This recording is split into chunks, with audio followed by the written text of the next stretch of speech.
All right. Good morning from chilly Minneapolis. um, all right. So, where to start? So, I've been thinking a lot about heretics and heresy, and it's something that I've been thinking a lot about. I've been thinking about how it relates to, hey, Chad, how it relates to this little corner. And it's something that I've thought a lot about, hey, Teo. Uh, Throughout my whole Christian life, adult life, probably, it's something that comes up a lot. There's a number of things that I want to bring in as things that are influencing my perspective on this and what I'm thinking about. What's up, Matthew? And oh, jeez.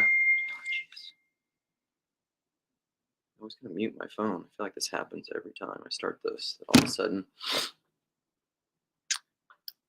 yeah, amen, brother. I agree with this. So, like, one of the things that we've discovered.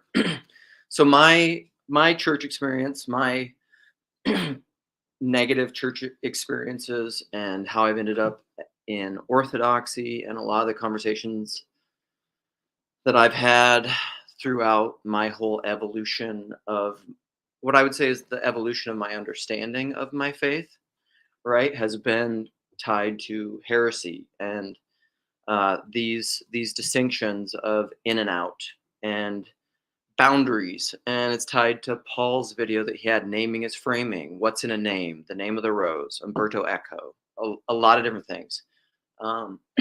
And uh, part of that is tied to my big critique all the time that I talk about with confessionalism, and that what confessionalism is akin to propositionalism, which is rooted in like a foundationalism philosophically. So like it's that most knowledge, Michael Polanyi, most knowledge is propositional, and it's conscious, and it's how you self-identify and relate to certain sets of ideas.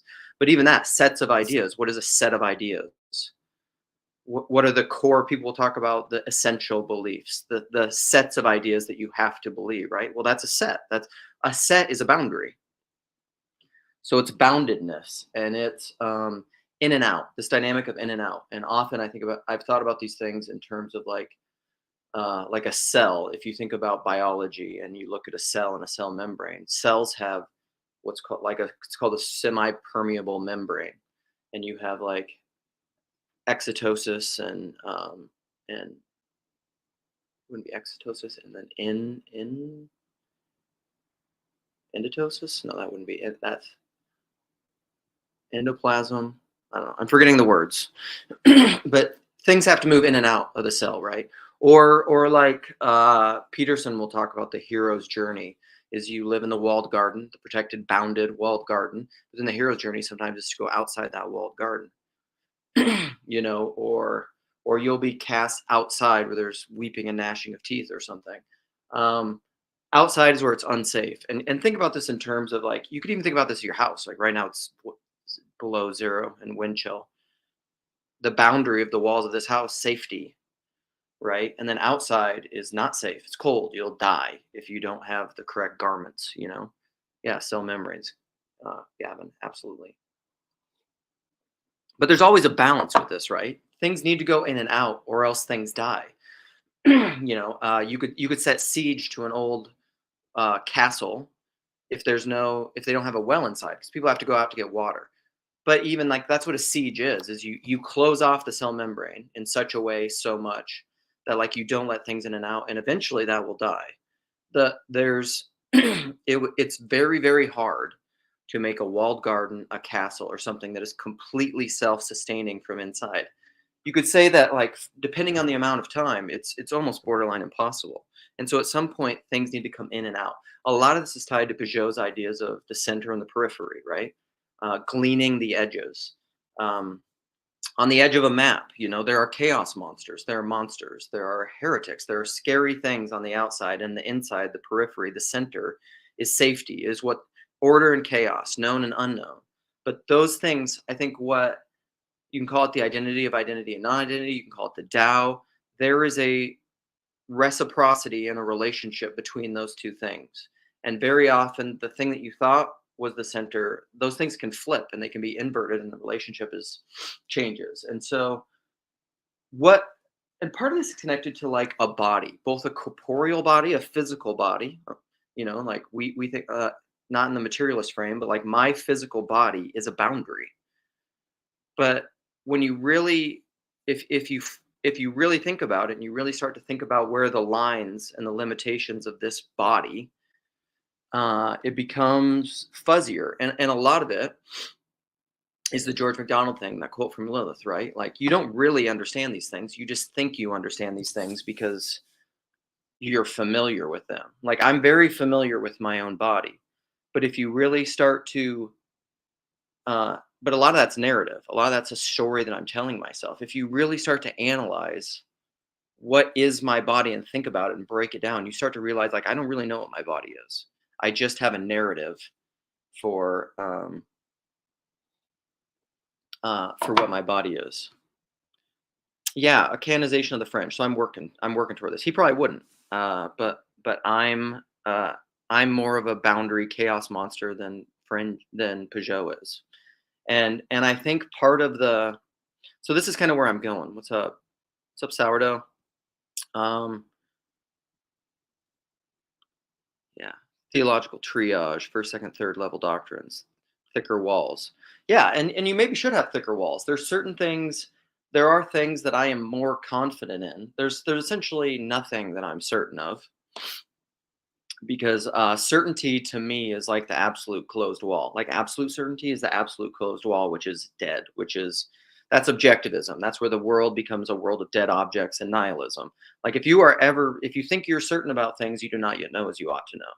And this is why I came up with that kind of Lukeism a long time ago, that Twitter tweet, like, you can't reason with a rationalist, that rationalism is irrational, because it is. But if you're a rationalist, you're in the closed circle of the serpent, and you can't see outside of it, or you can't think your way out of a prison made of thought, is another Lukeism that I love. So, or it's not a Lukeism. It's I got it from this guy Krishna Das. Anyhow, I heard it a long time ago, but it's excellent. So, let's start to make it about this little corner. I could keep illustrating a body. Breath, air. You need air.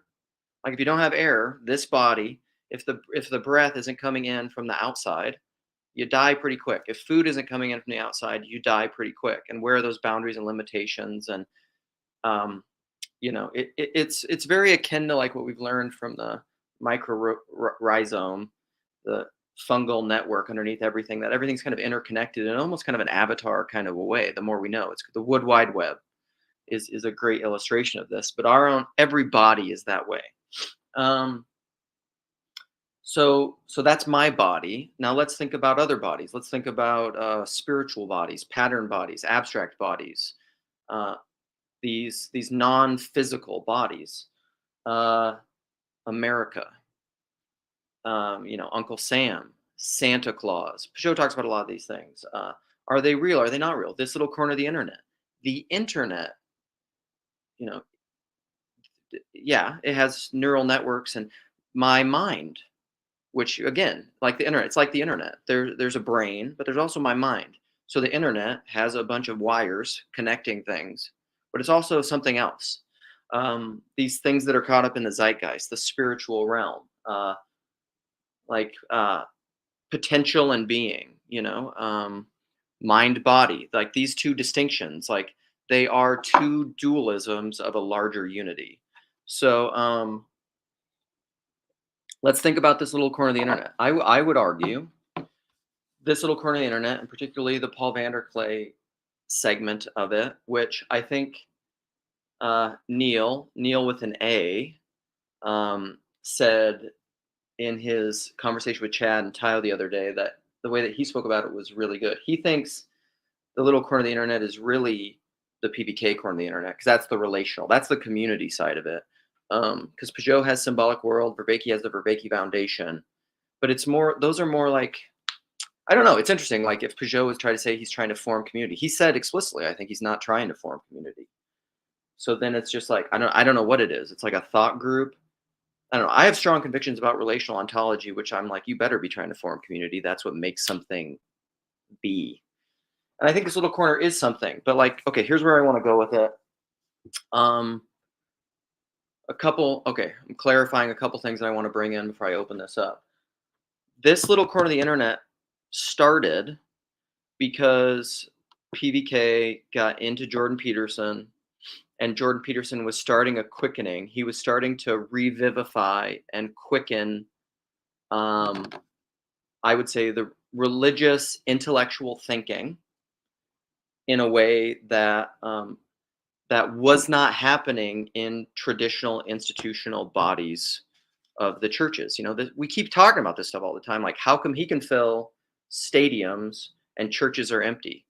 Because the church thing is dead and people aren't interested in it, largely and increasingly so over time. Secularity, post Christendom, ex evangelicalism, all that stuff. But yet now people are becoming re-interested in religion because of Peugeot, and then PBK is talking about that in a specifically religious context that is largely Christian, but also includes Judaism and I wish more self-identifying atheists and stuff. Like I just spoke to Joey yesterday, and part of the reason he doesn't participate anymore is because this thing has become too Christian, too explicitly Christian. It feels too much like the thing that it was at first an antidote for, right? So like, this is one of my, you could call it a fear or concern that I have with this little corner of the internet, particularly the PBK section of it, is that I don't want this thing turning into the thing that it was an antidote for, that it was a solution for. Because this is what often happens. Like in our fear and our safetyism to want to hold on to this thing and to set up boundaries and borders and make it a walled garden, because it's chaos. It's scary. Like, what is it? Chill. And I know, like, part of that is my temperament. Like, I'm very comfortable in chaotic environments. Like, you could change my structure, you could change a lot of things about my life, and I'm probably not gonna be too unsettled. It's just kind of the way that I'm wired, and that I operate. And also slow growth. That's how slow growth happens that way. Like something that grows. The parable of the seeds. Neil talked about the parable of the seeds the other day. A lot of this is seed throwing. Jordan Peterson's throwing out seeds. PVK's throwing out seeds, and then what happens is, like, they need to grow up in other consciousness in order to bear fruit and to be. Otherwise, like, who brought that up in there? Tayo was talking about like grinding up seeds, because that's the thing. Like, you have a bunch of sunflower seeds, you grind it up, you have sun butter. You can eat that; it's delicious. But guess what? How does that seed bear much more fruit? You take the seeds, instead of grinding them up and having somebody eat them one meal, you plant them in the ground. They grow up into plants that produce many more seeds. Fractal replication. Like, that should be the goal of whatever this little corner of the internet it is. And because that requires like this kind of fractal emergence, and that's emergence and emanation. A seed going into the ground and dying and bearing fruit is emanation and emergence. It's the spiritual top entity going down and then fractally living out in all these different ways. And I was talking to Joey about this the other day, and I was saying, so this gets into exclusion and inclusion.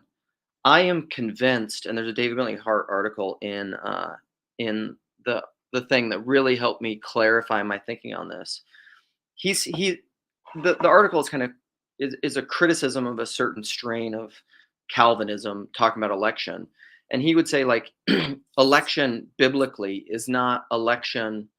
It's not exclusionary election for like an absolute election, like this good, this bad, forever, the end, like in a binary way.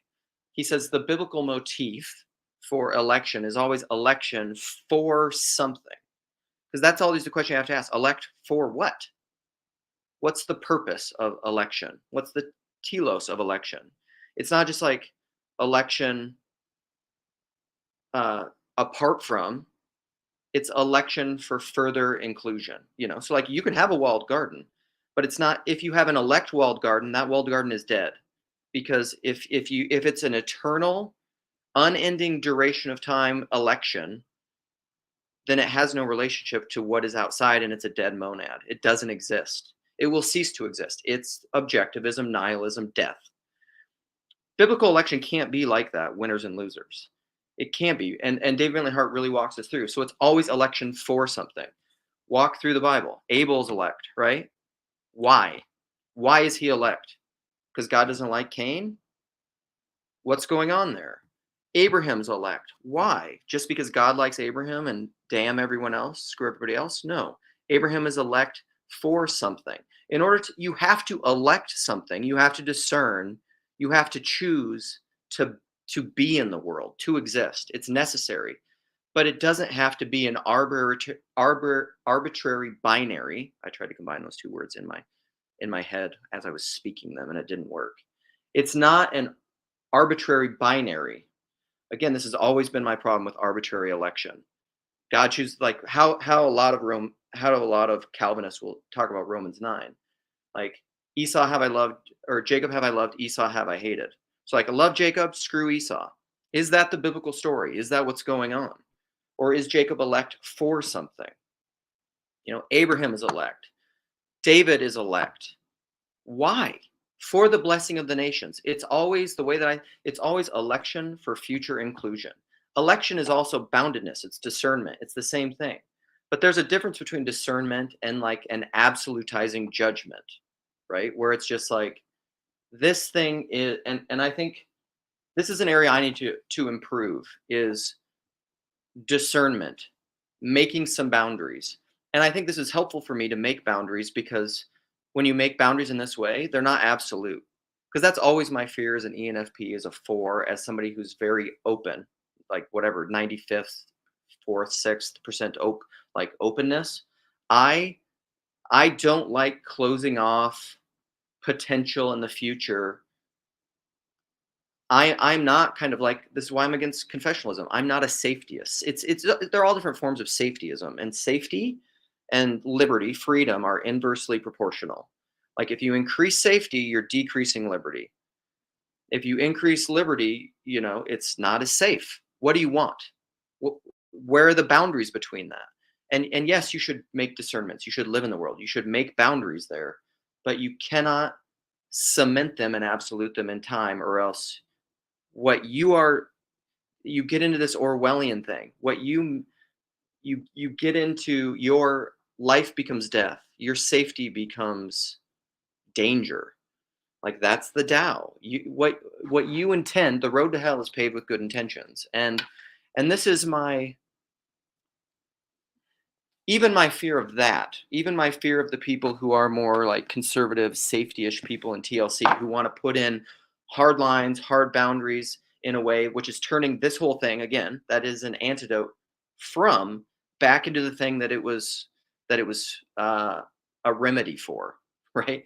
Or it was a remedy for this disease. And then they're like, oh no, it's scary now, it's bad. And then, like, what's happening with it? Let's turn it back into the disease. No. That's an error that conservative people love to make, and it's a mistake. So, what's up, Chezi? You are a total mensch. How do I say that? You're great. And the way you handled the conversation yesterday was fantastic.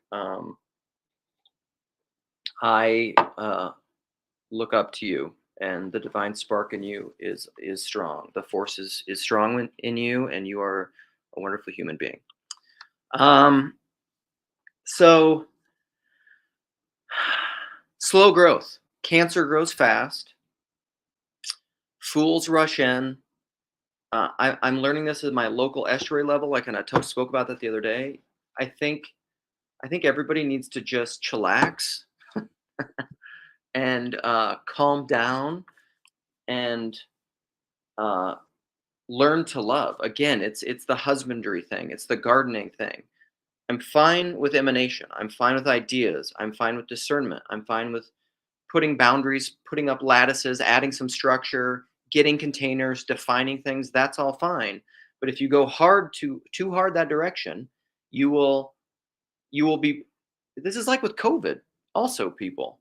So, well, I probably just like triggered YouTube, and like we'll put disclaimers on this.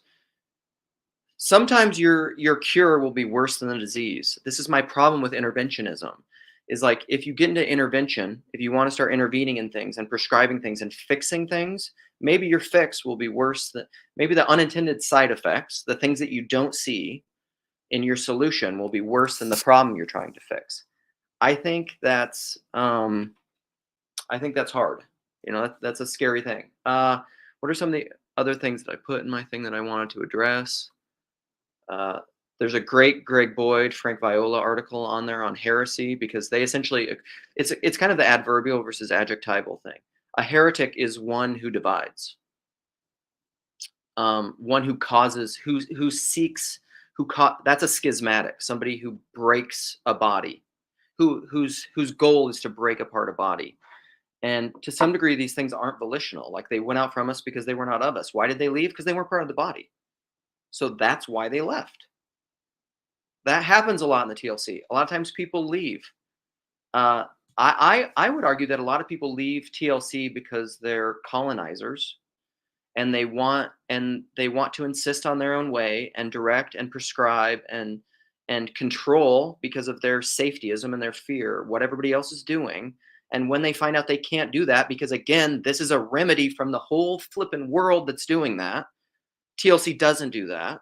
We don't kick out Sam Tiedemann, the heretic. We don't kick out the Jews. We don't. Hopefully, we create a space that's hospitable and welcoming for the self-identifying atheist. This is a remedy for identitarianism. Let's not turn it back into identitarianism, please. And so, because again, like when you do that, you are being the heretic, even if you're Orthodox. Again, like you can be right and be wrong, or be wrong and be right. You can be an Orthodox heretic. Like, what's that? That's a Peter Rollins book, isn't it? The Orthodox Heretic? I think that's what the name of one of his books is. See, like Peter Rollins understands this stuff at like a high level intellectual thing, but most people don't understand what the hell he's saying.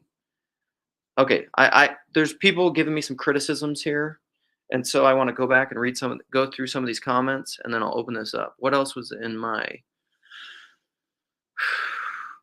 I also do think. Well, last thing, I also do think that this is a. I think something new and novel and innovative is happening here in this online space. This is what I was getting at in the Gutenberg 2.0 thing. Having the printing press changed the world. And like, were there bad things with that? Yes. But like, that's what happens. There's a fall. And then, and, you know, Joseph gets sold into slavery in Egypt. Is that bad? We'll see. Is it bad? And yes. But like, is it bad ultimately? No. Uh, Gutenberg and the Protestant Reformation, the Enlightenment. Is that good? Yay, kind of. But then it's kind of bad, and there's these unintended side effects. And then God redeems it for good, and like it's part of just it's part of being that is the transformation that's happening for individuals and for society and for cultures. It's happening at all these levels, and so like the internet, long form conversations, people being able to talk across the oceans and do this and be in this kind of space. Like, what is this? Is this good? Kind of. Is it bad? Sure. What's going to happen? I don't know. Let the seeds fall and let the growth happen. There's rocky soil. There's fast sprouting growth, which the sun comes and it withers out and it dies, right?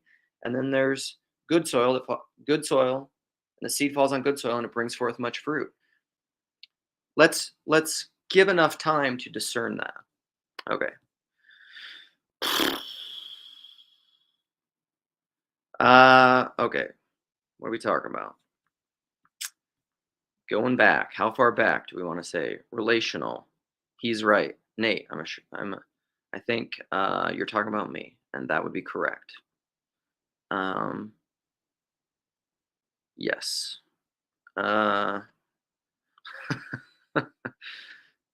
you talking about me? You just watch with the sound off? Okay.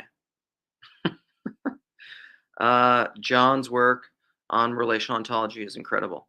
Yeah, and like John will probably lay that out in a really technical way, which is great, but I fully agree. I've been arguing for relational versus substance ontology for a long time, but then the substance is the bounded part of that. But again, like it can't be a forever, eternally bound thing.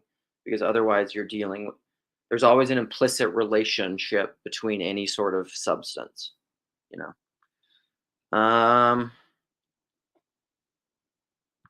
Neil's here. Neil, you're back. That conversation with Neil and Chad and Ty was fantastic. There's some really great. I really love too, Neil, your illustration of like the seeds growing up and what's happening here, and then the trees are interweaving and talking. Like the trees are becoming alive, or like the Ents or something, you know.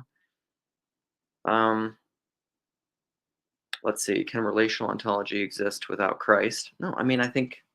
Well, this. I mean I don't know. I don't even know how to answer that. I would say no as a Christian, but like the I don't want to go in the weeds on that one. Sorry. 'Cause that would be a whole other thing. Ty, what's clear is this thing was seen by different people as a solution for different things. Yeah, so I started listening to this. I am listening to the Vervaeke Peterson conversation, and it's good. I mean, it's highly technical. Like it's the kind of thing. This has always been my problem with Vervaeke and why I lean into the personal side, even the Paul Vanderklay side, because even though I like talking about ideas, listen to me talk about all this stuff. I like philosophy. Uh, you know, at some point you're going to need a trickle down effect. You know, like there's a lot of people in my life and in my history that, um, that's like Chinese for them, or like hieroglyphics or something. They're just like what Vervaeke is talking about is never going to be understood by certain people. It's like and it's fine. It's fine. But like you have to relate that you need things that work at every level, you know. Uh I have never done that. I'm sure you have, Grim, because you like to go deep into that kind of stuff. Let's see. Okay, let me go just toward the. I should just put the invite in here, shouldn't I? And then people come in and talk, and I can keep reading comments, and then we can start playing and talking. Nate, it'd be cool if you come in. We just need to just schedule a talk some flipping time. It's ridiculous that we haven't spoken in this long. Like,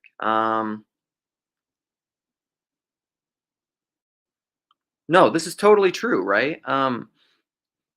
I sent and this is stuff that honestly, I think a lot of people don't understand. Like, I was getting into it and getting really annoyed in conversations, and I love you guys, but like Sam, my friend Sam, and Trip Parker, Sam Tiedemann, and Trip Parker, I sent them some Jordan Daniel Wood thing that came out on Love Unrelenting the other day about universalism, and I thought it was fantastic by Jordan Daniel Wood, because I always think everything he does is fantastic, and they just had all these problems with it, and they're just like, it's disingenuous for a Catholic to be um, an universalist, and I'm just like, but that's what he's talking about in the whole thing of why it's not disingenuous, because he was saying, like you can walk all the way through church history, and like this thing was anathematized and heretical, and then all of a sudden it becomes the orthodoxy later.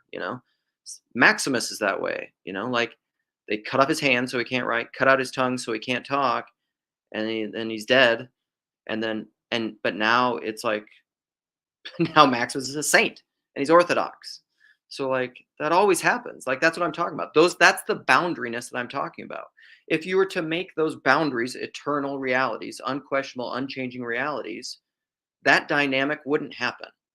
That's what I'm talking about. You have to allow for the dynamism of faithful innovation. David Bentley Hart's book on tradition and apocalypse is that. That's what a living tradition is it's something that's allowed to be faithful to what has come before, but also innovate and potentially correct or alter or change what has come before. But I think, conservatives don't like that. But like, you don't realize your conservatism is based on that. That's like some comment made, like the orthodoxy stands on the backs of heretics, What up, Gavin? Hey, Luke, how are you?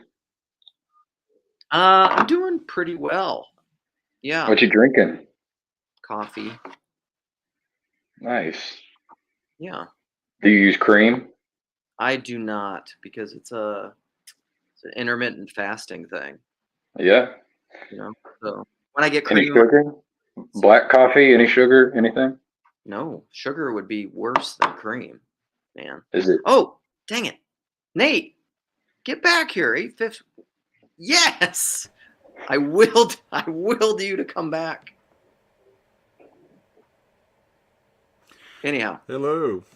I know Hey, you don't Nate. have a lot of time. So No, I don't. But how about you drop all your wisdom?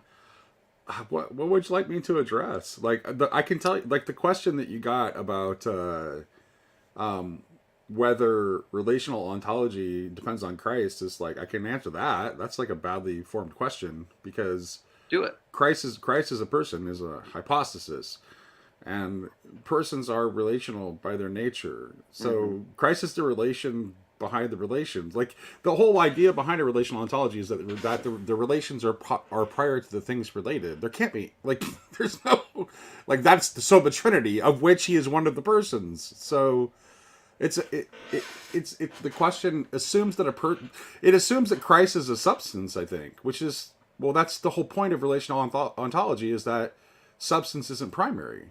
Yes. So, yeah. There's So always that- a unity behind any distinction. Like whatever you're seeing and naming, there's something behind it. Right. Always. Yeah. The relation. Right. And it's a relational and being a relational unity, it's a multi-unity. Yeah. So not an absolute monad. Yeah. What do you think about the idea of, I mean, I'm sure I would like you to just riff in your own language because I've been riffing in my own about this bodied boundedness, in and out, election for inclusion. But like, I mean, does it make sense to you? I'm sure Yeah, it does. I think The hard-walled garden doesn't work. It's dead. yeah, I would say this. Well, the thing I always want to say about God, like God's election or the idea of God choosing, is that God does elect and God does choose, and that it is always affirmative. It is always affirmative. It is affirmative from the point of view of God, but we may not see it as affirmative.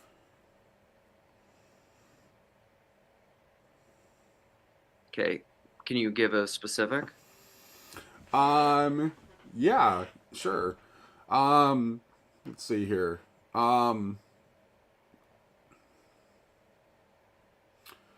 would say the creation. The act of creation itself Is election. Yeah. It's is this. election. Totally. My heart is beating right now. Does that matter that my heart is beating? Does that mean I'm elected, that my heart is beating? Yeah, you exist. To life. Right. Yeah. You've been brought into being by God. Yes. Right. I made it. I'm still here. But that doesn't, but that doesn't mean that doesn't mean that there's not hell to go through. Totally. Grim, I apologize. Grim says, I got to read the comments you're talking about for the people who are just listening or it's confusing. I can see how that would be. Do you have a hard time? It's for me, it's impossible, like, to keep up with the comments. Well, it kind of is. The only way that I can, because like if I'm just doing my Mosaic Vision morning circumambulating riffing, I can't read them. So I'd be going back and forth. That's what I think. Much. Like both you and I tend to be like very stream of consciousness, intuitive in the way we. So it's really hard when you're doing that, and to also be able to have the focus. Especially, I think I don't know if I have ADD or what, but I find it an impossible task to be able to follow the comments while I'm also trying to like formulate a stream of consciousness to talk. Yeah, it's just like I have to like what I'm doing right now. I find the more people that come on to chat, the easier it gets for me because I kind of do the half listening, kind of like if I'm multitasking throughout the day listening to podcasts, like I'm not fully giving my attention to something. But if I'm just riffing my own or having a one-on-one conversation, I can't do that because I have to be fully present to do the thing that I want to be doing. Because a conversation is even like this. That's another piece I want to bring in actually. I think Graham is interesting. He's just like pull up his comment that he just made. Well, and this is the one that's related to it, which I think is true. Because, like, Grim, what I've been talking about is, like, some of y'all are going to hell. Yes, but why? I've just been talking about this whole time that it's not an absolute bounded, And how y'all are long? going to hell. So I think that here's the thing. interesting thing. Grim is so interesting because Grim is obviously not remotely orthodox in what he thinks and believes at all, or traditionally Christian. However, he's so culturally evangelical that, like, there are people that listen to him that would never listen to me or my channel. That are perfectly comfortable over there because he keeps the framing that they're comfortable with. Look at that. Okay, good for you. Thanks, Tim. Yeah. Well, in the hell topic, there's so much. I talk about hell a lot, right? And we've talked about hell a lot. It's just I feel like I'm always talking about hell, and then I'll just read comments. And I suppose this is because, like, not all these people are obsessed with me and, like, listen to everything that I've said, but I see all these comments about hell all the time, and I'm just like, well, I still think you need to keep talking about hell because there's obviously confusion. Like, take for example, like this. Yes. Take for example, Sam and Tripp's reaction to your sharing Jordan Daniel Wood's "Love Unrelenting" video, which I actually tweeted. And tagged him in, and then I also shared a bit from Tom Berg's letter on justice. Yeah. Yep. And the thing is I think that people don't know what universalism actually is when they react like that. It's pretty much always a misunderstanding. I've never come across someone who would articulate my understanding of Christian universalism, who rejects it. I don't think I've ever come across it. Right. And for, like, I want to address the Catholic thing specifically. Like, to not be, like, there's no, like, as a Catholic, you pretty much have to be, like, I would say almost as a Christian, like, I'm gonna expand this beyond Catholic. You cannot be a Christian and not at least be a hopeful universalist. If you are not at least a hopeful universalist, you're a diabolist. By definition. Because that means that there are some people you actually want to go to hell. No, I completely agree with this. Which is diabolical. Yes. I think to not be a hopeful universalist, you ultimately, which is so interesting with all the Cal conversations I've been having, I think to not be a hopeful universalist, you essentially, there's people you don't want to forgive. Right. And so, like, how can you say the Lord's Prayer? How can you be a Christian? This is what you're saying. Yeah. You don't want to forgive everyone, therefore you don't want God to forgive everyone, and you don't want real Christianity. You want this false version of Christianity that is really just another form of idolatry of power that makes you psychologically comfortable to continue to act in the world the way you do. Yeah, so. I completely agree, and I just don't. Sometimes that's so clear to me. But yet I always try to be, again, the boundaryness. I try to be relationally open because, like, that's my masculine understanding of things. But then when other people disagree with me, I try to have that feminine openness to just be like, okay, what don't I see? But then I get to the place of being like, am I crazy or are you crazy? What is happening? No, but like, that's good. You have the space. Okay, so you have to have the space to listen to people to figure out, like, why they think that way. So you have to give them the space to listen to them to get to it. And you know what? Sometimes there's a really dark reason why they end up, like, and I don't mean dark on their part, like something that's happened to them that makes them, like, not being willing to let go of justice. Right. In an absolute and definitive sense. Right. It's the kind of hurt people. Mick Moe is such a just, like, shorthand genius. Like, he is a total poet because it is this thing. Like, that's a way to say what we're talking about. The older brother couldn't join the party. Yeah. He couldn't forgive, and he was excluded. The one who did all the right things was excluded in the outer darkness. Right. He couldn't forgive. Well, yeah, but he saw the father's actions as unjust. But isn't that kind of the case? He thought his own sense of justice was what was more refined than the father's was. Yes. Doesn't that mean that people go to hell and choose to go there and stay there because they won't forgive?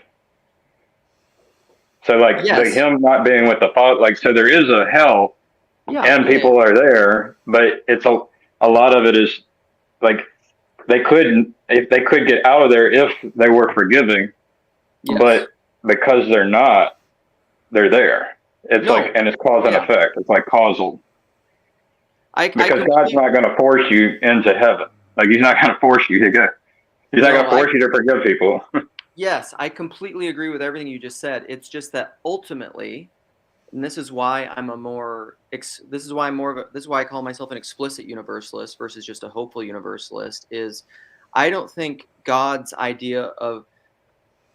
reality of creation is one where your ability to choose against your own good supersedes your actual good. Well, and also I would just say this, it's like God is so unbelievably beautiful and attractive that once all the false has been burned away, like there's it's just like if you think that it's possible to resist, if you think it's possible to resist God forever, you haven't begun to understand what God is. That's what I would say. But you're assuming hell is bad. No, I'm not. Not ultimately. I'm assuming it's actually for the purification of souls. It's refining. Yeah. Like so, and it may in fact and also here's the thing. I will even give the infernalists this. Since God's act of creation is an eternal act, and I don't think that God's act of making persons is ever going to cease, there may never be a time when hell is in fact empty. Right. I mean, I would think so. It depends on whether you have a vision of the eschaton that involves stasis or some kind of repeated stasis or something. You didn't read what Hezi said. What did he say? Oh, I didn't know if you were responding to Hezi or if you were... No, I wasn't. I didn't see it at all. No, this is totally right. I mean, there are levels of understanding, and some are seen as heretical at different levels. But that's very in line with like my understanding of spiral dynamics and what you see and hear. Like it depends, at this level of the spiral, and they're all related because they're all kind of circles. But like here, you're gonna just be like, well, that's bad and evil. This is also the Chinese farmer thing. But then all of a sudden you'll go through a death and rebirth and a resurrection, and all of a sudden you'll come back. That was related to what I was saying. That was related to saying about what I was saying about election too, because sometimes when God is elected, I guess it doesn't look like election to us. Yeah, suffering, like the cross, maybe. Exactly. Right. Yes, precisely. Yeah, sometimes heaven looks like hell, and hell looks like heaven. You can't know what it is. It's hard to identify it. Because at the highest level, all those distinctions again pass away because there's a relational unity behind all those distinctions: right and left hand of God, sheep and goats, heaven and hell. Mm-hmm. Like there's something behind all that. And there's like a journey and a period of time. It's like you might go down into hell for a period of time, right? Right. Temporarily. All right, McMo, what do we say here? If hell is being without God, it is almost an arenic kenosis. God number one empties himself.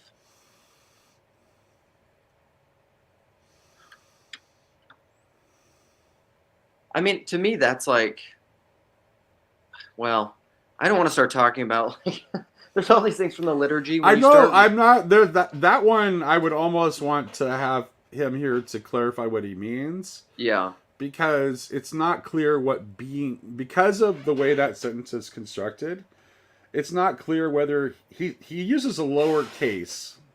It's poetry on being, but it's not clear from the way he formulates it that it's not meant to actually be capital B, being. In which case, that becomes very interesting, because then he would be contrasting the possibility of like a kind of like being in the as the absolute given in the way that like a materialist would accept it, versus being as absolute gift in the way that a religious person would think about it. And he's putting them in direct contrast.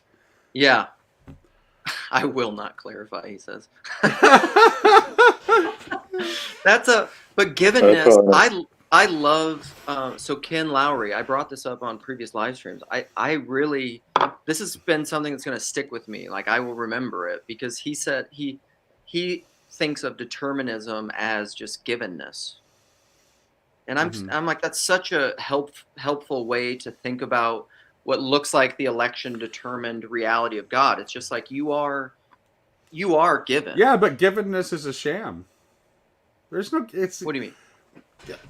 It's gift. It's not It's not givenness. It's gift.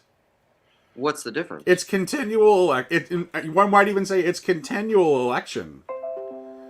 Yeah. Which sustains everything. Uh-huh. It's not. So it's not given. It's gift. Because when you start thinking about it, okay, here's the difference. Okay, so when you see something as given, then it becomes your possession, and it ceases to be gift. So it cannot continue to process as gift because you've now claimed it as your possession. Oh, so there's a huge distinction between the given and the gift. So if you see reality as given, then you can seize it and grasp it for yourself. You can acknowledge that it may have came to you as a gift, but now it's given, so it's yours. Rather than receiving it as gift and then continuing to pass it along as gift and maintaining its giftedness. Yeah. Yeah. For sure. I mean, it's like anything. Breathing, water, you drink it, but it doesn't. It's always a flow. Yeah. You know. For sure. Right. Well, you dam up the flow when you see it as a given. And we do this all the time, by the way. That's what we're trying to do. And we do. We dam up the flow. That's why the world is fucked up. Yeah, dams. That's what fallenness means, is to take that which was gift and to treat it as given. Yeah, I mean, it's such a clearful illustration, even like taking a river, right? And you dam up the river so you can use this, and you can create hydroelectric power, and you can do whatever, but just like it just jacks the whole ecosystem. Like, what are the unintended side effects of creating a dam? Yeah. A lot. Yeah. And they're not. And then what do we do? To fix the problem? We'll just do something. We'll just take something else. We'll use our power in another way in order to fix the problem that we created in the first place. Well, that's kind of that's the whole technological thing. It's that hideous strength in the unman, right? Mm-hmm. Like, we've destroyed the dead, silent planet with our technology and our sin and our fallenness. So then what? So then we'll just like build technology to go to other planets, so we can just continue our path of just like wreckage with fixing everything and all our technological solutions. Yeah, like just destroy the cosmos. Y'all are trolling me. well, I know you're more. But here's the thing, Gavin. So relationally, I very much value and don't want to exclude the people like you from my Consciousness Congress, because you are more bullish on technology. Right. I've been very Michael, lady, I brought that up a lot, has been correcting to my own isolated way of seeing these things. You know, like even doing this, I've become open to the idea that like I've suspended my absolute elected closed judgment on technology as like this. Can I ask you a question, Luke? I think actually we'll get to the heart of this. Yeah. What's the difference between technology and the miracles of Christ?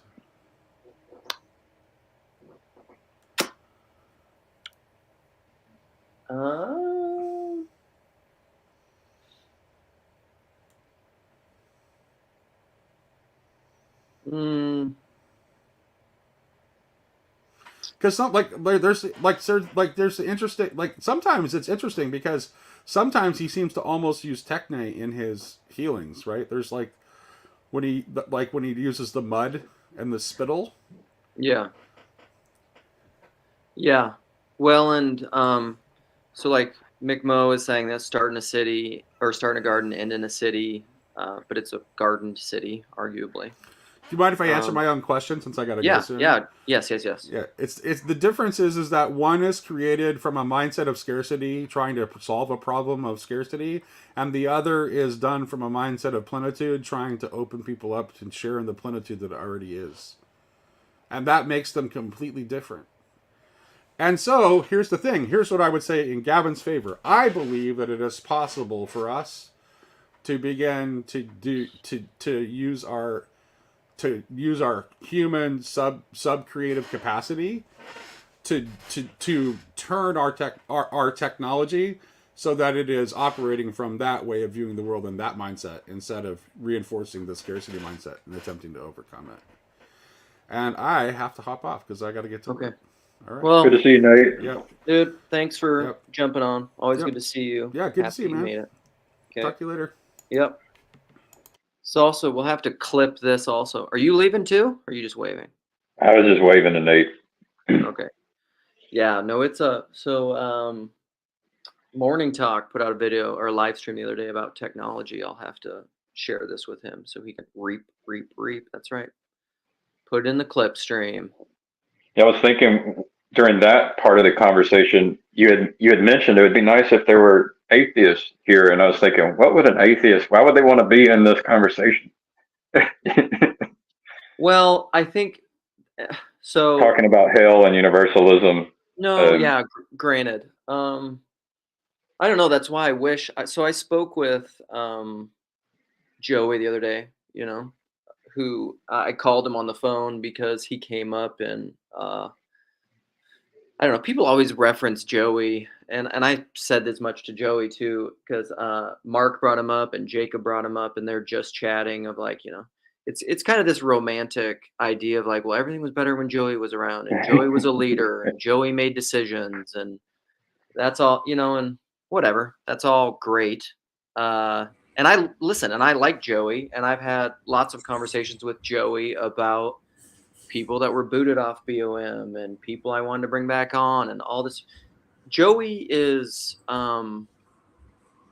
I really value Joey. Joey and I are very different, and we've had disagreements about things, but I've always been better. Joey's a perfect example of someone, it's like how to disagree, kind of. Joey's a great example, at least for me. And part of that is like, I trust Joey. I never think in Joey's disagreement with me, he's being mean or not really for me. Joey just doesn't really, we're really different people, you know? And so anyhow, Joey, I think he was just saying he said, number one, he doesn't want to do video conversations anymore because he just feels like a lot of it has become drama. He's just like, I don't want to engage in the drama. He's just like, it's not helpful for me personally. And you're talking about like not recorded, perhaps. Just you could have video on, just don't record it and share it. Totally. Right. And that's what like that. I'll probably call him on the phone and have regular conversations with him because I miss Joey in my life. Honestly, that's like, good. He's I've known him for a long time, and he really, because he's so different than me, it really adds a lot of value. I don't really have interest in groups where everybody's like me.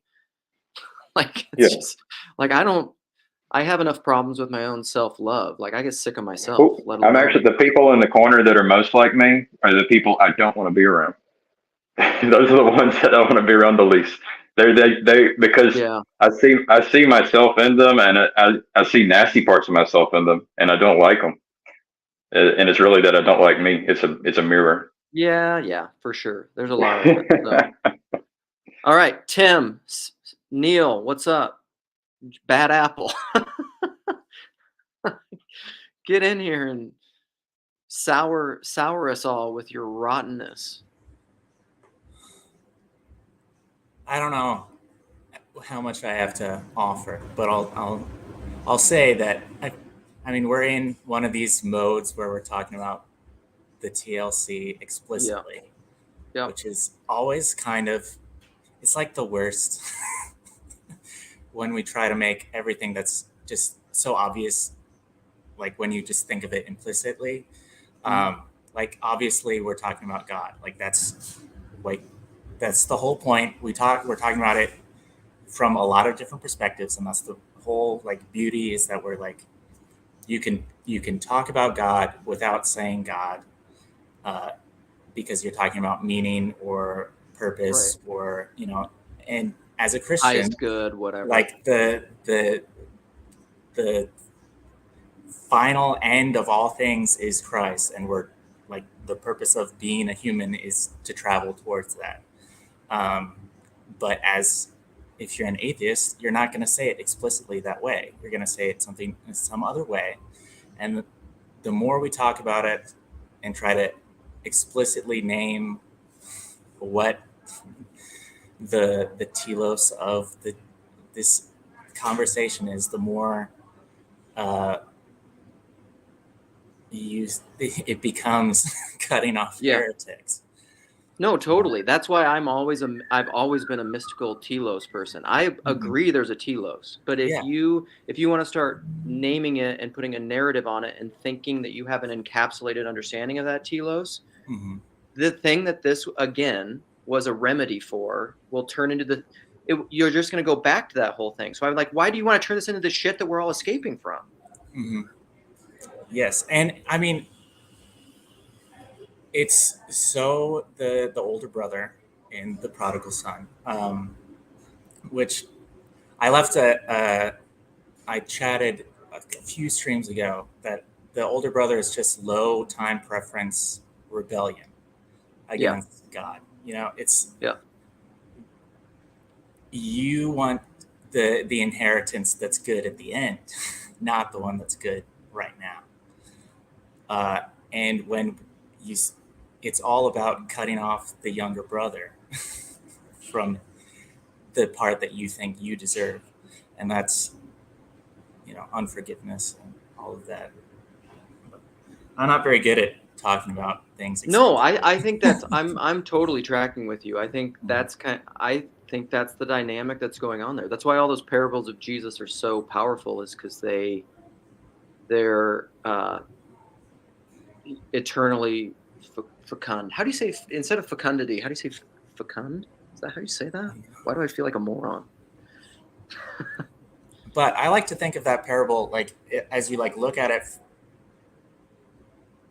If we stayed in that story, what would happen is the older brother would go and the younger brother would stay, and then the cycle would repeat, but the older brother is returning and the younger brother is resentful.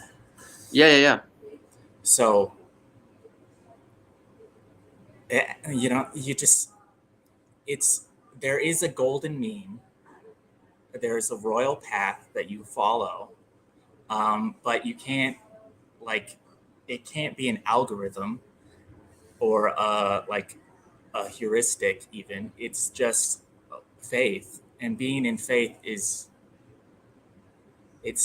not something that you can make explicit, because it is inherently being related to God. Yeah. I mean, I think this is probably true. Like, the older brother is jealous. I mean, isn't it amazing too? There's all these brothers, there's these pairs of two, goats, sheep, Cain and Abel, Jacob and Esau. There's always these pairs, the prodigal, and you hear that a lot of times in Christianity, right? Which is this transactional relationship with God, where people are like, why am I doing all these right things? Why am I foregoing doing all the shit that I want to do? Cocaine off the stripper's ass or whatever, and going to church all the time. Like, if it's not ultimately giving me what I want, it's like, no. You're the whole game you're playing is the wrong game, man. It's not. That is life. Yeah. Obedience is life. That is the good. That is what you should want, but you don't even want to do that. So your rightness, your obedience is not obedience. The older brother was doing all the right things, right? But for all the wrong reasons. Yeah. He was right but wrong. Where the younger brother, the prodigal, was wrong but ultimately right. He was not lying to himself. He just gave himself to his short-term goals, but then he went all the way down the U-shaped journey to realize with the swine, well, this sucks. I followed that all the way down, like Solomon, the man of wisdom. I've done all this stuff, and it doesn't satisfy. And sometimes you got to do that, I don't know. I don't want to. I do. I think Coke would probably be a lot of fun, but I don't need it.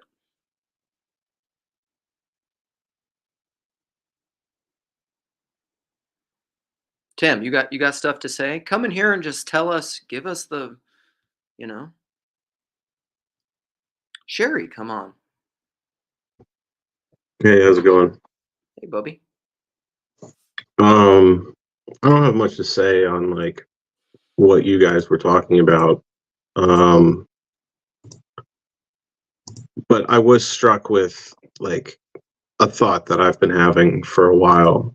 Like when I was raised Catholic, I was taught that during the consecration of the Eucharist, something happens called the transubstantiation of the Eucharist, where the bread physically transforms into red blood cells, skin cells, dermis, fascia, whatever, of the body of Christ. And, we're all taught to believe this, but we're not really encouraged to ask any questions about it, right? And like if you were to approach a conversation about the Eucharist among, let's say, Catholic priests or Catholic bishops, in the way that you conducted your conversation just moments ago about heaven and hell or whatever, I think you would be very quickly encouraged to stop that conversation. Because you're very quickly going to get to a place where you realize this is all nonsense, right? Like we're going on, and like I can prove it, right? It's like, think about the coronation of the King of England, right, as an event. And then think about let's say a second grader's ballet recital as an event. Think about the way that those events would be different. Well, you could infer from the way that the events take place that one event is a little more important than the other event, right? So think about this. Now think about like the event of the consecration of the Eucharist. This is the most important thing that can possibly happen on planet Earth, or at least as is stated in the Catechism, right? So I would then expect that the bread is baked by nuns, right? In a holy ritual, in a sacred kitchen, in the church. Do they do that? That would reinforce that this is a super important ritual, right? But they don't do that. They order wafers from a catalog that arrive at the church in a plastic bag, and it gets tossed on a counter somewhere, right? Because I've seen it. I used to work in churches, right? They just throw it like with junk, right? To be cleaned up later and organized or whatever, right? That's not how you treat something that's really, really super important, right? Like, and the fact that there is no ritual surrounding the consecration of the Eucharist, there is no reinforcement of sacredness or formalness, or like it tells me something about what people actually believe is happening here. And so like when you guys were talking about like heaven and hell, I was reminded that from 1988 until 2024, from my perspective, it was perfectly acceptable and encouraged to believe that hell was a physical place where some people would go, and you needed to do everything you could to make sure you didn't go there. And so I think it's kind of disingenuous to now be like, well, hell's not actually a real place. It's more of this concept that's supposed to help us figure things out. But I'm not even saying that. Again, like I've never said hell isn't a real place. But that's how these conversations have gone, at least the ones that I've been privy to, is that it's a moving away from this very harsh, mean, indefensible position to a much softer, more, let's say, marketable position, right? Well, and it just reminds me of the times over the course of history that Christianity has changed itself changed its core beliefs to match to make itself more societally acceptable. And I don't think that this really looks any different than that, right? Okay. It's just another Christmas tree. So, well, part of this is like my whole testimony and story. I mean, that's part of my intellectual deconstruction from things, is like what you just said. Like, you're basically saying, like, we moved away from infernalism, like that idea of hell, where it's just like merely punitive. God is a judge. He's angry, angry sky daddy. It's a real place. You burn, literal fire.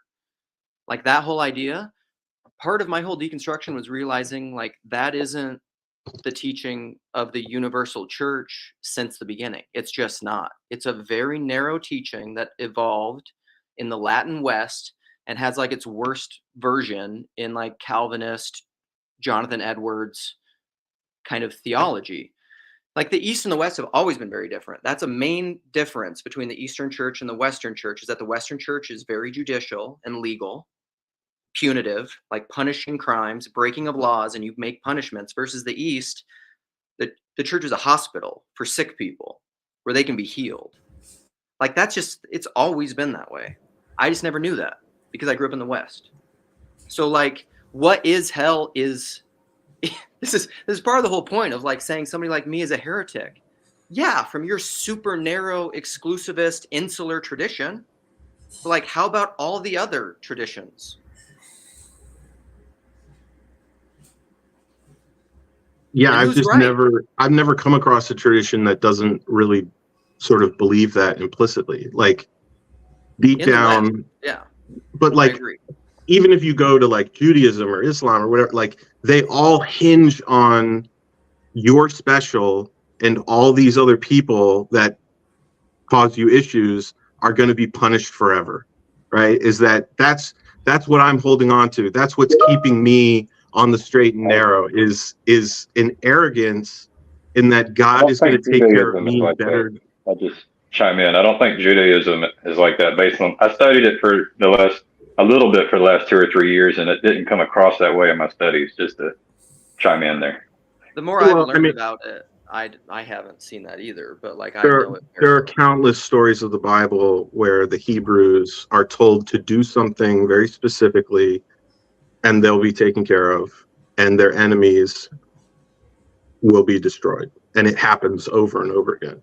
Yeah, for sure. So like Kezi here is like a Jewish guy from the little corner that I very much trust. And he's like, yeah, that's not a Jewish perspective.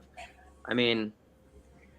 So what it is there's an interpretation of the book that Tim's talking about, propositions. And then there's a fusion of that with what a Jew is, right? And so it's his interpretation of the book being combined with, well, that's what a Jew does, and that's what a Jew believes, right? So, yeah, everybody hinges on the fact that if they believe what they think they're supposed to believe, they will be considered to be a little bit better than everybody else. It's like that's sort of the crux of every parable. It's that you want to put yourself in the best position that you can. Yes, but I'm arguing that is an, call it whatever, that is a projected frame onto the text and not what the texts are actually saying. So I would argue that, back to my hell example, is that like that doesn't exactly matter. Like what matters is what sort of becomes the reality, right? And my argument was that regardless of what like the actual teaching on hell was, for the past 80 years, it was infernalism, and everybody was okay with that, right? And so like, yeah, because they didn't want to forgive people because they were always on the right side of the line, or so they thought, right? Yeah, like I can't imagine a Muslim on planet Earth that thinks they're worse off as a person because they believe in Islam. Right? I can't think of a Christian out there that thinks that they are less loved by God because they believe in Christianity. No, like people want to accumulate good points, right? Like good stuff, good favor among God, which why wouldn't you, right? The Bible is just full of God like spiting people, smiting people, getting jealous, getting angry, wiping people off the face of the earth for one simple mistake, right? Like I would be terrified. Of course I would want to put myself in the best position against this like abusive father character, right? Like that's what living in fear is about. And you know, like how helpful it would be to, let's say, an institution that seeks to grow and grow and grow is to convince an entire population that they're going to burn for eternity unless they. It sounds like we got something like the atheist perspective, like, which is what you asked for, Luke. Like Tim's blessed us with sharing, because this is what I remember believing this kind of stuff. I've run across people who see religion this way, see the Bible this way, and I've been there. So it's like I'm glad Tim's here. This isn't, but yeah, I would say that's a perspective. You know, Tim's sharing his perspective, right? Yeah, and that's kind of why we're here. This is what I was talking about with like this is the remedy to that problem. Because I'm always railing on about institutions. This was part of my deconstruction. That's like what led me to where I am now. Is I mean, I've spoken about this a lot, but like I watched a YouTube video of like a debate between somebody who was promoting annihilationism or conditional immortality against somebody who was like an infernalist. And I mean, I don't even know how I clicked on it. And at that point, I was very Protestant, very sola scriptura. The Bible is our authority. I believe the exegesis, like the people who are the Bible people, right? Which whatever. I've even moved on from that. But like, I listened to that debate, which was like over 2 hours or something. I should go back and find it. And I remember thinking like, holy cow, the annihilationist destroyed this guy on just like biblical texts, just like walking through biblical texts. And so like on the protocol of like how you're supposed to approach truth in the Bible, this guy won the debate, but he has the wrong opinion. He has the wrong perspective. This is not what I've been taught my whole life. And that put me in this liminal place of just like, what the hell is going on? That was a good thing. This is my whole argument against confessionalism. My one like major intellectual thing in this little corner is like confessionalism is bad. So like everything you're saying, like, yeah, this is the mainstream thing that the Far Side comics. This is what everybody believes in America. Yes, but that's because they don't know any better. That's my whole shtick. So like I don't disagree with you. Yeah, I think the position I'm trying to reveal is that if you were to really look at your beliefs like real carefully, like with almost an inhuman level of honesty, I'm not sure how many of those beliefs wouldn't also be invalidated by the same thing that invalidated, like. Are you saying me or a person? I'm just saying like a lot of these religious beliefs aren't in the Bible, right? They have nothing to do with the Bible, right? Like, well, this is Sam's thing, the Trinity. That's what Sam would say. I'm just saying, like you said, oh, well, it sounds like you're projecting onto this interpretation of the Bible. Well, who's not, right? Who on planet Earth is not throwing some projection in?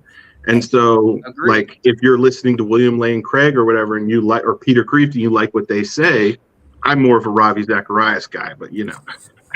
Not anymore. He's not anymore. But like, it's just kind of like I just feel like over and over and over again, I get the sense that like this person believed something before they encountered religion. They then found a religion that aligns with what they already believe, and then they wholeheartedly try to convince everybody that their religion is the way. And it's like, yo, man, you want to keep this 2,000-year game going, or do you want to go to Mars? You know, like that's what I'm. Right. That's where I I'm don't at. want to go to Mars personally. Well, but you don't have to do that completely. So Christian, yeah, speak up. And Sherry's here to drop some truth. So, Christian, what's up? What brings you here? You froze up? He looks froze up, Sherry. You better talk. I missed the last, like, whatever, while I was jumping in here. I don't know. Where are you guys at? Just keep going. So I think Tim was just saying what belief and what you want to believe is some degree of projection and seeing what you want to see versus what's really there. And like, that's just happening for everybody, which I think is, true to some degree. Like I also preach against objectivism all the time. It's like what you see in here depends a lot upon where you're standing and the kind of person you are. That's one of my favorite things. So like, I agree with you, Is that my mic? Yeah. Can you guys hear it clicking? Or Yeah, is that my head? what's that noise?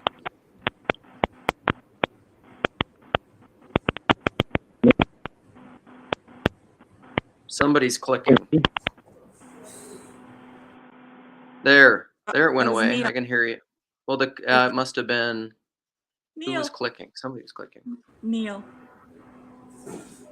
I'm so embarrassed. I think this is also true. This is like my whole.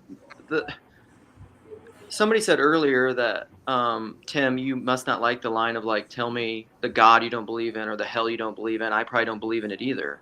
Because this is true of my Christian universalism. This is why I had a stream called The Severity of Christian Universalism. Most people that I know, when I talk that I'm a Christian universalist, they get mad and they're just like, well, like justice is real. And I'm like, yes. I actually think Christian universalism is the most severe view on hell. It's just also the most ethical. God is the most good. Love is the most supreme. Like it's just not denying. It's not denying, George MacDonald, you won't get out until you've paid the last farthing. If you really have to forgive everyone who sinned against you, like I think Grimm said earlier, like Pizzagate makes it hard to not believe in hell. Agreed. Like child molesters are going to have to be reconciled with the people they've molested. How do you think that's going to be for them? Not great. Their evil false self isn't going to like it very much. They're already in hell. Agreed. That too. I don't like to make comments on like what happens after we die. And I think that's like my faith is more grounded in like this, which on the comment from Tim about like, why don't we just get behind going to Mars for meaning? Because I mean, for one, I'm never going to make it to Mars. If I wanted to use my taxes to do that, I could get a little bit of communal meaning as we all can. But like, where I get a lot of meaning is from what happens like in my sphere of life. Right. I think, and then, so when I go from heaven to hell now. Dude, your audio's choppy. Sorry, you're cutting in and out. So I don't know what's going on. You might have to just take out the headphones and roll without them. Oh, that's way better. Well, now you're just silent, but he's probably just got to switch his headphones. Yeah, like I completely agree with this. I'm a universalist, but I still believe that God delivers people up to suffer their own consequences. Yeah. I mean, like it wouldn't be loving otherwise. And you wouldn't learn. You wouldn't become who you're supposed to become if you don't have to walk through that transformation, Like it's part of who you are. I think that a good way to think about it is the verse, all that cannot be shaken shall remain. Right? So like there's a remainer. There, something remains. And something and other things are shaken off of that thing. And I think we know this, like not just in the context of an afterlife, but we know it in the context of our everyday lives, right? Like if we go out in the cold, we'll shake off everything that doesn't help us stay warm. And only the thing that is, you know, going to keep us warm will remain, right? Like this is the thing, we do this. This is a principle that we actually implement, and we know this. So, like, for me, the thing about apokatastasis, which is the reconciliation of all things, is it's really not rocket science. Like, I don't need a big explanation, you know, for apokatastasis. I don't even need to compare it to other things because, and this is personal to me, nothing else reflects the heart of the Father.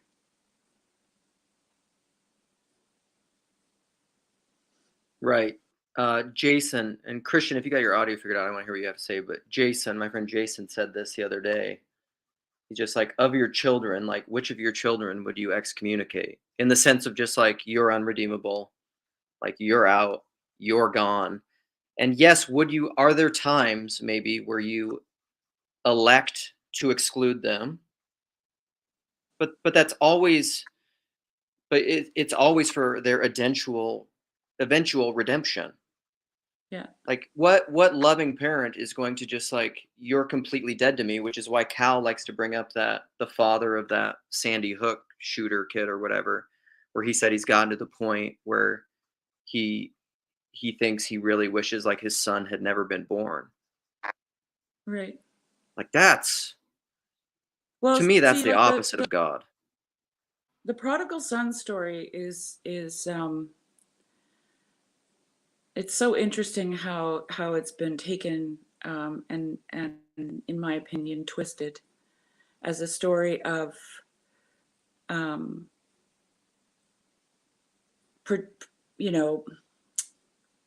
portraying a person as a human being as something that lives with pigs and shit, when it's actually a story about a man who didn't know who he was.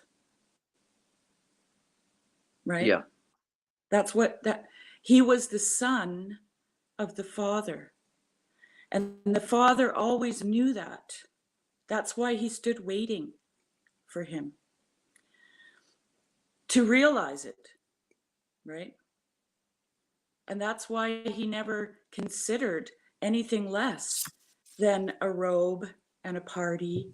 And, there's no other alternative to the return of the Son, because he is the Son of the Father. And now he knows that. And the other son also didn't know that. Also doesn't know who he is. Because there would be no rivalry, right? If he knew. Yeah, jealousy. Yeah. Because you can't diminish that place of being the Son. That's why Jesus can say, when the disciples say to him, who's going to sit at your right hand? There is, there is no right hand. You're all on the right hand, if you want to, put it that way, right? And that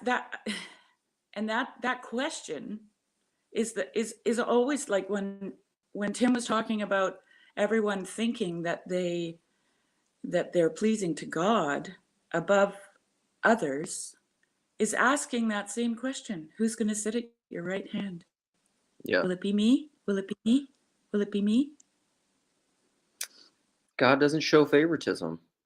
No, because he can't, actually, because that's not what love does. I want to know what love is. I want you to show me. I want you to show me. Yeah, it comes in with the lyrics. Oh, it's so good. That was one of my first favorite songs of all time, actually. Mm-hmm. I want to go back to what Tim was talking about heaven and hell. Like, can y'all hear okay? Yeah, you're much better. Yeah. Yep. So, like, I concern myself with a lot of things about the afterlife because it feels like a lot of the rejection and deconstruction is a rejection to hyper focus on the afterlife, like fire and brimstone. And so that's like a lot of the rejection. And, an easy way to break into Lewis is the Great Divorce. And that was for me. And it really just helped me ease my anxieties about. And then that was even about heaven and hell. And that's even where the Harris-Peterson conversation went to early on. And a long time ago in their first, what were those, Pangburn conversations, was about heaven and hell, about suffering. And I'll say this to the point about the Sandy Hook dad. Were you saying that he wishes the kid had never been born because for the kid's sake or for his own sake? Which one was he saying? Well, that's a great question. Because I would say it was more for his sake, because the suffering that he's going through. That's the negative take, I guess. I mean, either way, I don't really like it, but one seems to be less self-focused. Yeah. Well, yeah. And then the thing about like the other part Tim talked about, which was about religion in a general sense versus like, well, why don't we get behind going to Mars?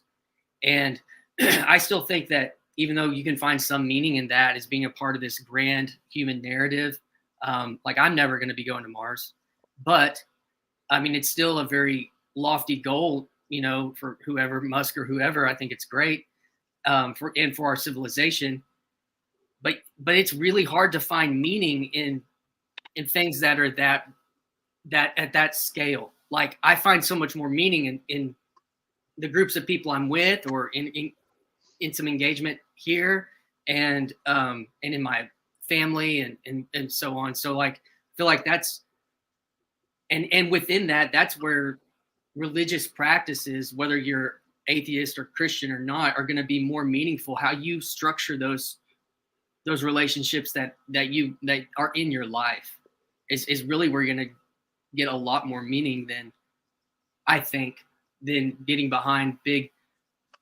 huge ideals as the foundation for meaning. Well, I mean, ultimately what all that is that you talked about is projecting yourself into a future that you cannot know, right? Both of them are, actually. Yeah. Yeah. All of them are. And Jesus, Jesus says, don't do that. Don't do that. That's why I was thinking of the lilies of the field. And, right. And then also Abel, who cries from the soil. To me, I think that's like the same field. And that's why I'm not really worried about who's right and who's wrong, because everybody's doing this all the time. I'll say it, and I'll say it a million times. You could have a church with 1,000 people in it, and there's going to be 4,000 different gods in that church. And that's just how people are. Did you say there was a church with 1,000 people and 4,000 different gods? That's probably what it is. Yes. No, I find that interesting. Because it's like what you think from day to day. Yeah, if that's what you're saying, then what you're really saying is that our conception of God is it's changing, right? Yes. Yeah. Praise God. I mean, it's like any person in your life. If the narrative or the story you tell yourself or you're projecting onto someone else isn't evolving over time, you're probably not interacting. Your relationship probably sucks, or you're not interacting with a real person. Well, Simone Weil said our man, my brain's a little slow this morning. We're to be wrestling with God, right? Like this is what we are doing. We're wrestling with God. And I don't know about the rest of you, but I was raised in an environment that really forbade that, right? Don't question, don't wrestle, just grovel, lots of groveling, and be really, grateful that you're one of the lucky ones. It's terrible. Safe in that locked box. Well, Right. and then there's all other of us who are living in a household where the God was an alcoholic father who would come up behind you while you're eating dinner and hit you on the back of the neck and say, "Pay attention, boy," just for shits and giggles, and then laugh and walk away. And meanwhile, not have any connection. So, like, I guess, and I bring that up, I'm not weaponizing my trauma because I don't think it was very traumatic. But when I think about just how people are, it's like, this is why I think, yeah, He's right on this brave space deal, but it's also like, give people room to breathe. We're all gonna fuck up, and I think having the room to hit the wall is perfect because Yeah. you have to know what the edges are in your worldview, and Well, that's the only way that's you're what able to find. Yeah. Yeah, that's what I heard Luke refer to when I first jumped on. He was talking about the U-shaped journey, and that's the utility of the U-shaped journey, right? Bye, Chad. It's hitting the bottom for the purpose of resurrection, which is transformation, right? So I just don't know how you can do it otherwise. Like, and I've been thinking about, there's a quote by an architect named Friedrich Hundertwasser, which is a great hippie name because it means peaceful kingdom 100 waters. And he's quite a famous architect, actually. And I heard the quote from Ian McGilchrist, and it really struck me because he said straight lines are godless. I could read the whole quote, but I won't. Anyway, I've thought a lot about it because straight lines are, in the animal kingdom, predatory, for one thing. And they're also shortcuts, right? And what we do and Luke, you've talked about this too, what we do to understand ourselves is we circumambulate. And I think that's the healthy movement to make, right? Is to circumambulate something. I'm just thinking about prey animals. I have horses, and any animal that's a prey animal has its eyes on the sides of its head, so it has a very large peripheral vision. And whenever it approaches something like water, for example, where it's putting itself at risk, it makes itself vulnerable because predators, they know eventually those animals are going to get thirsty. When they approach it at, they snake up to it. They come at it from angles so that they can see, right? And predators, they just go straight after the thing. And I don't know, I find a lot of ideas about what it means to get yourself into heaven, get yourself to the right hand of God. I find them essentially straight lines. I've always had the idea that they're too simple, like too easy in that sense, right? I think there's a challenge between God being accessible in a very straightforward way versus what sanctification is, or what that journey looks like. And so the straight lines, like in, ABC gospel or even catechism or, Eucharist or something, those are straight lines in a way, through the church. Yeah. But the life surrounding that is not, and I think those are the tensions, because I think on one hand, God is easily accessible, but our prodigalness, or even our first sonness, whatever it is very crooked and very self-deceiving and all those things. And so it's like maybe in like a rhythm of worship, like here's my life, and then boom, here's my life, kind of that. And it's kind of an orienting more than it is just like a straight thing. And when you said that, what went through my mind was like, well, I was thinking about, well, yeah, if you look at the Bible, there's like no straight lines in the Bible. But then like I had one, and I was like, well, maybe you could say in some ways Jesus was a straight line. Like, yeah, but it wasn't obvious.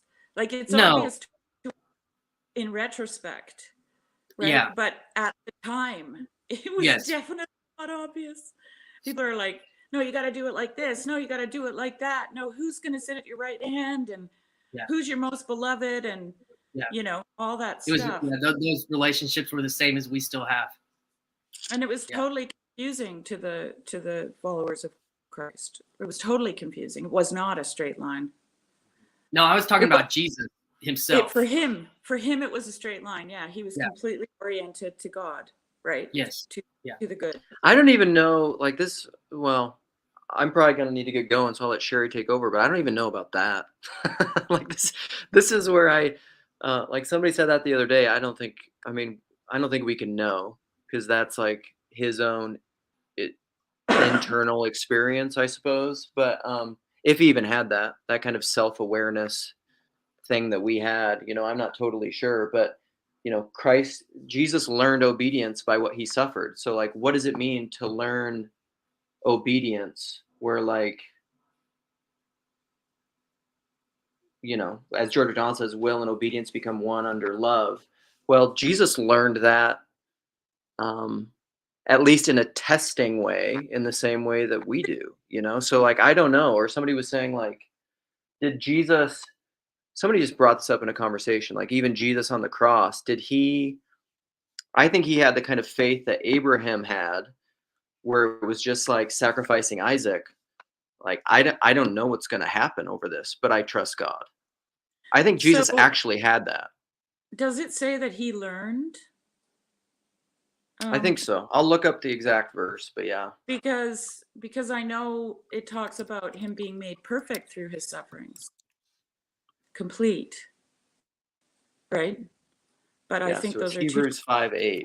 I think it's Colossians that said we actually complete Christ's sufferings. Is that what you're talking about? So the one I'm thinking of, it does say that, but Hebrews 5:8 says, so in English, it's although he was a son, he learned obedience from the things which he suffered. Okay, so he learned obedience. Yeah. Yeah. Yeah. Yeah. But that, I don't know if I can articulate what I'm thinking, but I'm not sure that's exactly what we would think it is. Well, that's highly likely. Again, it's that like projecting like, and wanting for me, Maximus talks about the gnomic and the natural will, right? Yes. And the natural will, or you could say the natural inclination, is to be oriented to God. The gnomic will is when you fall into duality and you have to choose between two things. Yes. And you deliberate. And so, according to Maximus, Christ didn't have a gnomic will. He followed a natural will. So he was naturally inclined to be oriented to God. That was his natural. He was forward facing, right? Facing God's face. And so, but how do you understand obedience if you haven't suffered. This is how I think the writer of Hebrews is. I think this is what they're talking about. Like obedience requires submission to something. And in this world, I think we're mostly submitted to suffering, right? If you obey, and I'm just thinking out loud, so help me out. But if you obey, you're making some kind of a compromise. You're not doing something else, right? That's the difference. It's not suffering necessarily. That's sacrifice. Yeah, but John Vervaeke talks about suffering as a loss of agency. And so if you're obeying someone else, you're giving up your own agency, which would immediately induce a state of suffering, right? According to Vervaeke. Maybe if the consequence, I don't know, but maybe if the consequences cause a type of suffering. I mean, we're talking about suffering, and everybody's thinking of degrees of suffering right now. But let's just eliminate the degrees and just understand it as a loss of agency is suffering. And I think that that's actually really right. When you feel like your agency, like you can't get out of something, you're suffering. Right? Yeah, so you're trapped. Right? Like you're going, I have to get up at 6 every morning, I have to set my alarm, and I have to go to work for someone else. That's a loss of agency, and it induces suffering to a certain extent. Even though you're going to get a paycheck and be able to pay your mortgage and feed your children and all the rest of it, right? Something like that.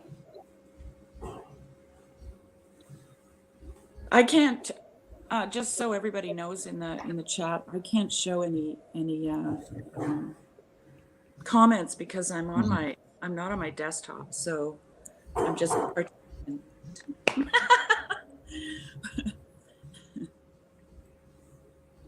Well, I think that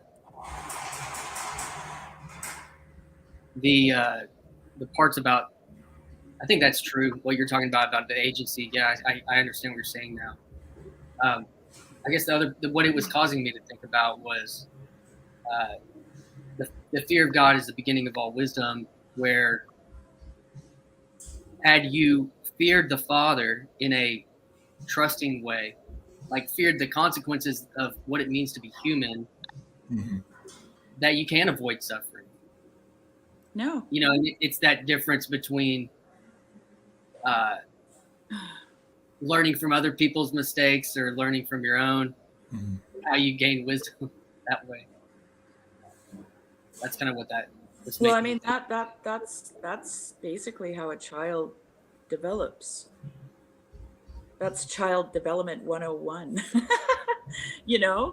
I had my grandson here, my 8-month-old grandson here over the holidays, and his mom is living in a world. She's a career person. She has a really good job, and she interacts with a lot of other career type moms, and they're buying, like she showed me a message from a friend who just bought a helmet for her little guy because he started standing up on things, right? And she asked me, like, is this a good idea? And I said, no, it isn't, because every time he falls, he's not going to get hurt. He needs to get hurt so he doesn't fall anymore, right? So put a helmet on him and create a being that just walks around falling into stuff, falling over freely. And then one day, and I said this to her, he gets his heart broken and he can't recover because he's never been hurt. He needs to get hurt.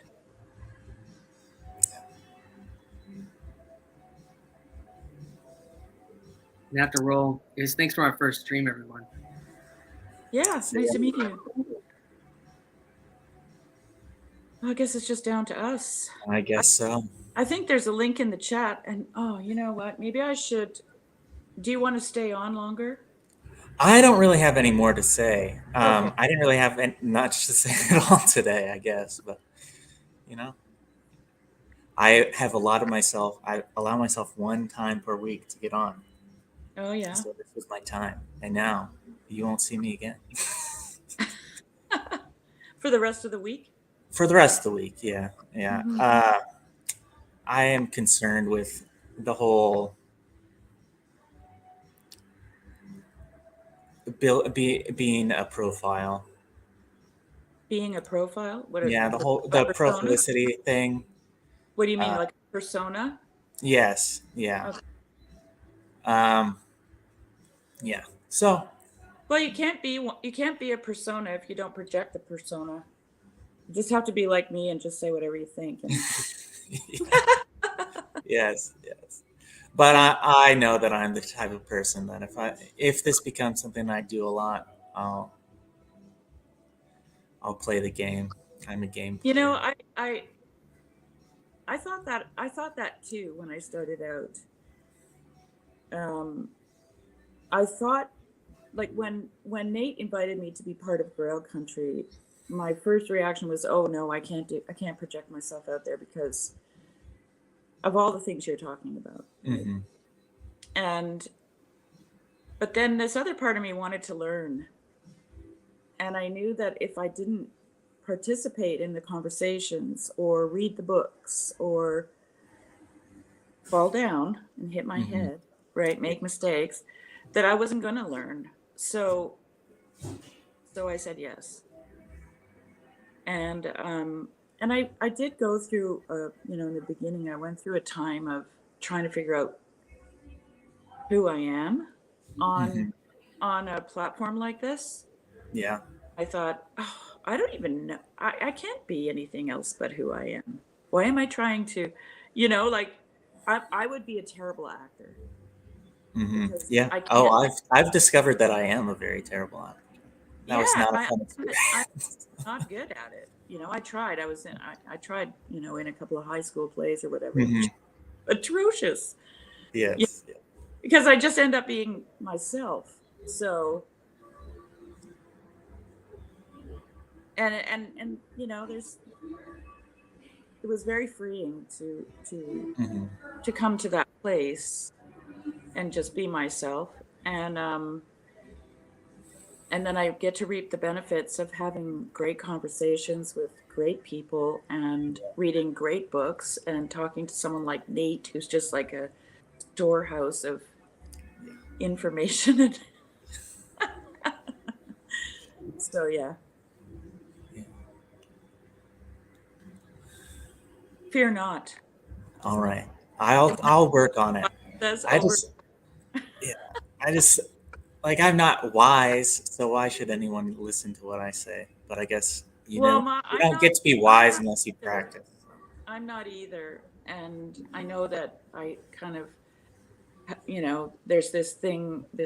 People think that that's what I am, but I don't feel like I am. And I think everyone should take what I say with a grain of salt. Honestly. Yeah. But like Christ's disciples are so interesting to just see as let's say a collective image of humanity. All the different personalities.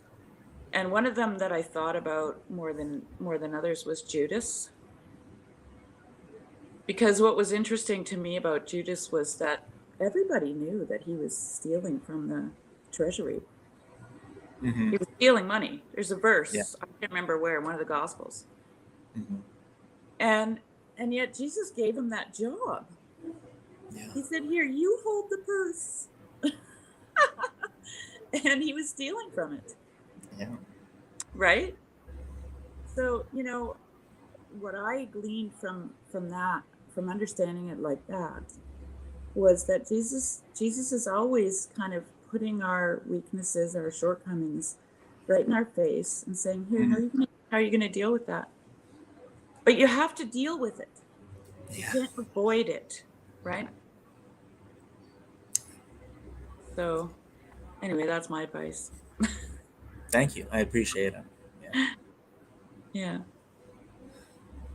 All right. Well, I guess we'll sign off. I'm going to leave this, and then I'm going to have to run down and end the stream on my desktop. But yeah. All Nice right. to talk again. Absolutely. I'll see you next week. Yeah. Have a good week.